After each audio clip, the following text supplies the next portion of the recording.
పూరి జగన్నాథ రథయాత్రలో పాల్గొన్న వారికి ఎన్నో జన్మల పుణ్యం లభిస్తుందని ఇస్కాన్ ఆలయ ప్రతినిధి రంగతీర్థ దాస్ అన్నారు. సిద్దిపేట హరికృష్ణ సత్సంగం ఆధ్వర్యంలో పూరి జగన్నాథ రథయాత్ర కార్యక్రమం అంగరంగ వైభవంగా నిర్వహించారు.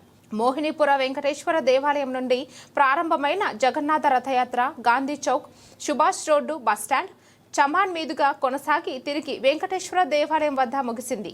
ఈ రథయాత్రలో భక్తులు అధిక సంఖ్యలో పాల్గొని జగన్నాథ రథం లాగారు. ఈ సందర్భంగా ఇస్కాన్ ఆలయ ప్రతినిధి రంగ తీర్థదాస్ మాట్లాడారు. ఒరిస్సా రాష్ట్రంలోని పూరి ఆలయంలో మాత్రమే జరిగే జగన్నాథ రథయాత్రను సిద్దిపేటలో మొదటిసారి నిర్వహించామని తెలిపారు. మొదటిసారి ఆలయ జగన్నాథ రథయాత్రలో భక్తులు అధిక సంఖ్యలో పాల్గొని విజయవంతం చేశారని తెలిపారు. ఈ జగన్నాథుని కరుణ కటాక్షాలు అందరిపై ఉండాలని ఆకాంక్షించారు. హరే కృష్ణ. ఇక్కడ ఇస్కాన్ ద్వారా నేను ఇక్కడ ఇది నా జన్మస్థలము. ఇక్కడ నేను పుట్టి పెరిగాను. కానీ ఇక్కడ జగన్నాథ రథయాత్ర చాలా ఆనందకరం నాకు. ఇక్కడ ప్రజలందరికీ భగవంతుడి భక్తి ఉండడంతో శాంతి, సుఖము రెండు నిత్యంగా ఉంటాయి. లేకుంటే మనం మన చిన్న దాంట్లో మునిగిపోతుంటాము. అందుకే ఈ రథయాత్ర చేసేది భగవంతుడు చెప్పడానికి, నేనున్నాను, అన్ని కష్టాలకు నా దగ్గరికి రా, నువ్వు నా దగ్గరికి రాకుంటే నేను నీ దగ్గరికి వస్తా అని భగవంతుడు చాటి చెప్తున్నాడు. హరి బో. సిద్దిపేట ప్రజలందరికీ స్వాగతం, సుస్వాగతం.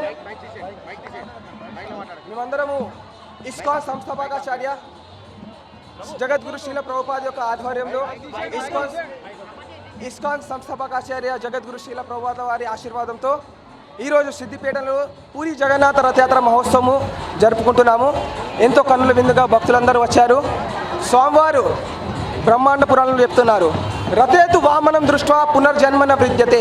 అంటే ఒక్కసారి జగన్నాథ స్వామిని రథంపై ఆసీనుడైన ఆ జగన్నాథుని కృష్ణుని దర్శించిన, ఆ రథాన్ని లాగిన మళ్ళీ మనకు పునర్జన్మలు ఉండదు.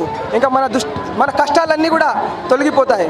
కాబట్టి అదే సందర్భంలో ప్రపంచమంతటా మా ఇస్కాన్ సంస్థ ఈ పూరి జగన్నాథ రథయాత్ర జరుపుతుంది.